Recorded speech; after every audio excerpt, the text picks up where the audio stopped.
The steady beep of hospital monitors filled the air as I opened my eyes for the first time in 3 months. Everything was blurry, and my throat felt like sandpaper. A nurse rushed to my side, speaking words I couldn't quite grasp. But one thought cut through the fog in my mind. Where were my children? I'm Julia Thompson, and before the accident that put me in a coma, I was preparing for war with my mother-in-law, Margaret Sterling. Now, as consciousness slowly returned, I realized she had used my absence to make her move. Your children are with their grandmother, the nurse explained gently when I managed to ask. Your mother-in-law has temporary custody while you recover. The words hit me like a physical blow. Margaret had finally done it. She'd taken my kids. I tried to speak again, but my voice wouldn't cooperate. Tears of frustration rolled down my cheeks as I thought of my twins, Emma and Ethan, just 6 years old. What had Margaret told them about me? As my strength gradually returned over the next few days, I learned what had happened. Margaret had convinced my husband, David, that I was an unfit mother while I was unconscious. She'd used my accident, a car crash that wasn't even my fault, as evidence of my recklessness. She filed for emergency custody, painting herself as the concerned grandmother stepping in to protect her grandchildren. What Margaret didn't know was that I'd been collecting evidence against her for months before the accident. Every manipulative text, every threatening voicemail, every incident of her undermining my parenting. I had documented it all. I'd known she was planning something. I just hadn't expected her to strike while I was literally fighting for my life. The physical therapy was grueling, but my determination to reclaim my children pushed me through the pain. Every time I wanted to give up, I thought of Emma and Ethan in Margaret's house, being turned against me day by day. David visited occasionally, looking uncomfortable and guilty. He'd always been weak when it came to his mother, unable to stand up to her controlling nature. Now he was caught between us, and true to form, he'd chosen the path of least resistance. The kids are doing well, he said during one visit, not meeting my eyes. Mother has them enrolled in private school now. She thinks it's better for them. Better than the school we chose together. I managed to say, my voice stronger now but still raspy.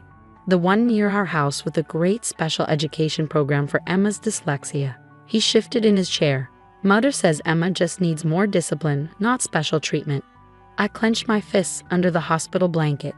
Margaret had always dismissed Emma's learning difficulties, claiming our daughter was just lazy. It was one of the many reasons I'd started documenting her behavior.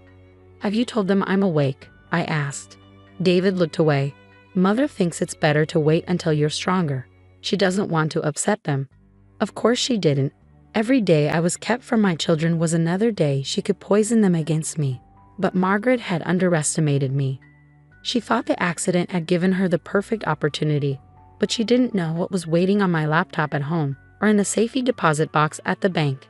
The day I was finally released from the hospital, my best friend Amy picked me up. She'd been keeping tabs on Margaret for me, gathering new evidence to add to my existing file.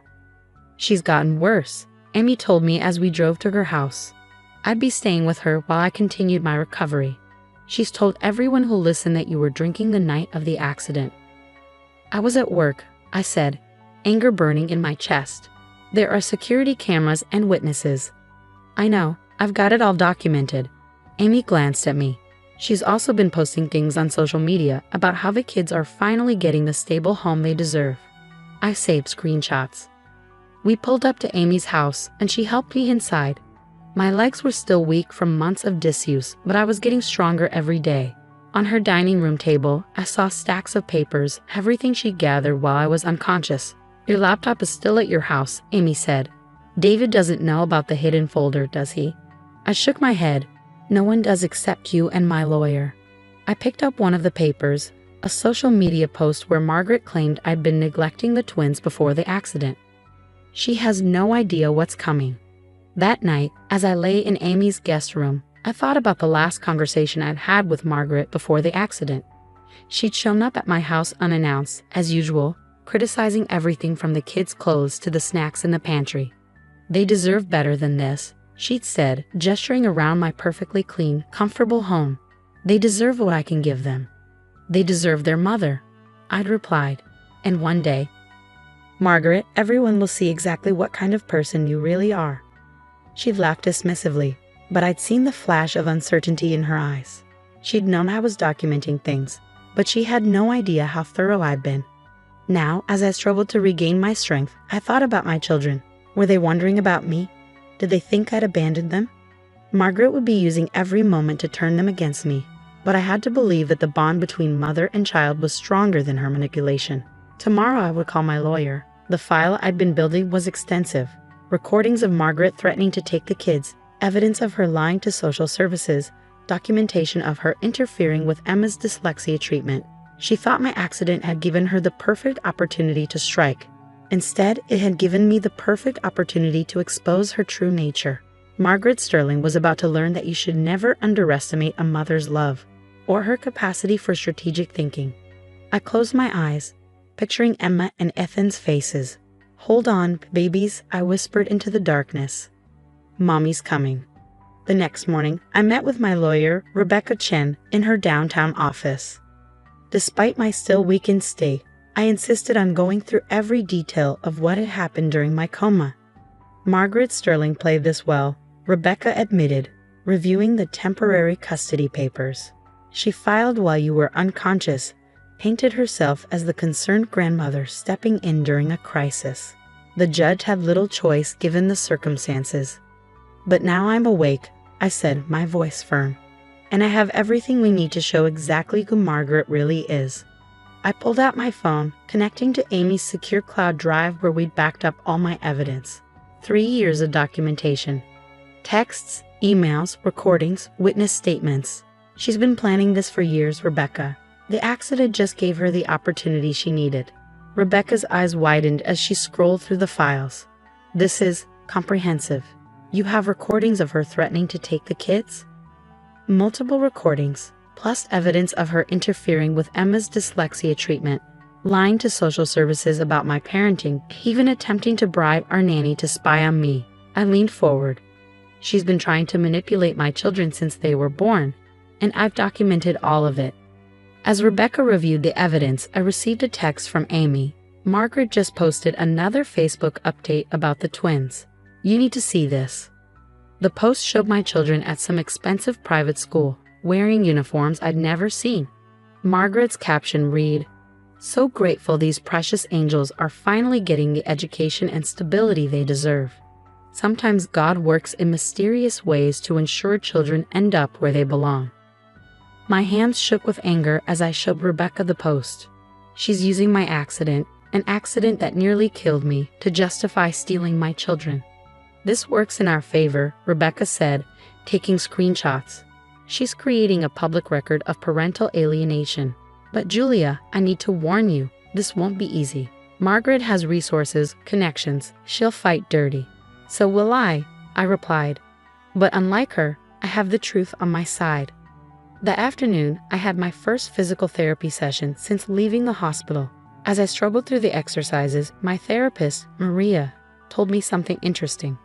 "Your mother-in-law called the hospital several times while you were in the coma," she said, helping me with my leg stretches. "She kept asking about your prognosis, whether you'd have any permanent disabilities. She seemed disappointed when we told her you were expected to make a full recovery." I filed this information away, adding it to my mental list of Margaret's manipulations. She'd probably been hoping I'd be too impaired to fight back. Later that day, David came to Amy's house. He looked tired, older somehow. "The kids ask about you," he said softly. "Mother tells them you're still too sick to see them." "And you let her?" I couldn't keep the bitterness from my voice. "They're our children, David, not hers." "She's just trying to help," he started, but I cut him off.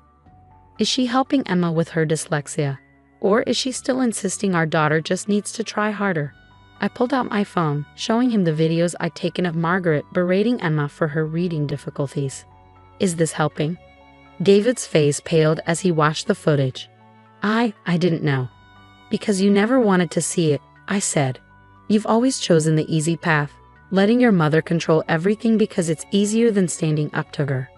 But now she's hurting our children, and I won't let that continue."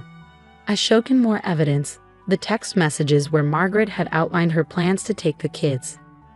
The recordings of her threatening me when she thought no one was listening. With each revelation, I saw the carefully constructed image of his perfect mother crumbling. "She's not who you think she is," I said quietly, and deep down, you've always known that. He left looking shaken, and I knew Margaret would notice his distress. She demanded to know what I'd said to him, tried to reassert her control. Let her.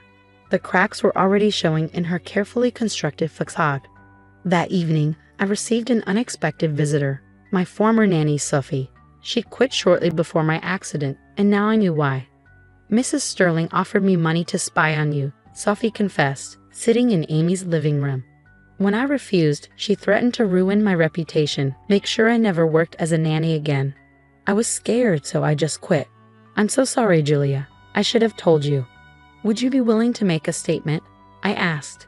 Legally, on record? Sophie nodded firmly. I saved the emails where she made the offers. And I recorded some of our conversations. I knew something wasn't right about how she was acting. Another piece of evidence to add to my arsenal. Margaret's web of manipulation was vast. But she'd made one crucial mistake. She'd assumed she was the only one who knew how to play the long game. As I lay in bed that night, my phone lit up with a text from an unknown number. It was a photo of Emma and Ethan, clearly taken that day. They looked sad, lost. Beneath it was a message. They're where they belong now. Don't make this harder than it needs to be. I showed the message to Amy, who immediately began tracing the number. Margaret's attempt at intimidation had just given us more evidence of her harassment. We file tomorrow, I told Rebecca over the phone. I want my children back, and I want Margaret Sterling to face consequences for what she's done. Are you sure you're strong enough? Rebecca asked. We could wait a few more weeks. I've been gathering evidence against Margaret for 3 years, I replied. I'm done waiting. She thought my accident was her opportunity to take my children. Instead, it's going to be her undoing. I ended the call and looked at the photo of my twins again. Hold on just a little longer, I whispered. Mommy's coming for you, and this time, no one will ever take you away from me again. The next morning would mark the beginning of my counterattack. Margaret Sterling was about to learn that she'd made the biggest mistake of her life when she decided to target my children. Because while she'd been playing at being the perfect grandmother, I'd been building a case that would expose her for exactly what she was. A manipulative, controlling woman who'd finally gone too far. And I was going to make sure everyone knew it. The courtroom was silent as my evidence against Margaret Sterling played on a large screen. 3 years of documented abuse, manipulation, and calculated attempts to steal my children, all laid bare for everyone to see. Video clips showed Margaret berating Emma for her dyslexia, calling her lazy and stupid. Audio recordings captured her threatening to take my children away. Emails revealed her attempts to bribe our nanny and manipulate social services. I sat straight backed in my chair, my gaze fixed on Margaret as her carefully crafted image crumbled. She had grown increasingly pale as each piece of evidence was presented, her perfectly manicured hands gripping the arms of her chair. And while Mrs. Thompson was in a coma, Rebecca continued, addressing the judge. Margaret Sterling didn't just file for emergency custody. She actively worked to prevent any possibility of reunification, spreading lies about Mrs. Thompson's fitness as a mother and attempting to alienate the children from their mother. The judge, a stern-faced woman named Patricia Martinez, had been taking detailed notes throughout the proceedings. Now she looked directly at Margaret. Mrs. Sterling, these allegations are extremely serious. The evidence suggests a long-term campaign of harassment, manipulation, and parental alienation. Do you have anything to say in your defense? Margaret's lawyer leaned over to whisper something, but she brushed him off, standing up with the entitled confidence of someone who'd never faced real consequences. Everything I did was for my grandchildren, she declared. Their mother was clearly incapable of providing the life they deserved. The accident proved that. I simply stepped in to give them stability and proper guidance. Proper guidance? I couldn't help but speak up. Like telling Emma her dyslexia is fake. Like canceling her therapy appointments because you think she just needs discipline. Like telling my children their mother abandoned them while I was fighting for my life in a coma. Order, Judge Martinez called, though her expression had hardened at my words. The next few hours were a parade of witnesses. Sophie, the nanny, testifying about Margaret's attempted bribery. My physical therapist describing Margaret's disappointment when I showed signs of recovery. Even David, who finally found his backbone and spoke about his mother's long history of manipulation. By the time the judge called a recess, Margaret's composure had completely cracked.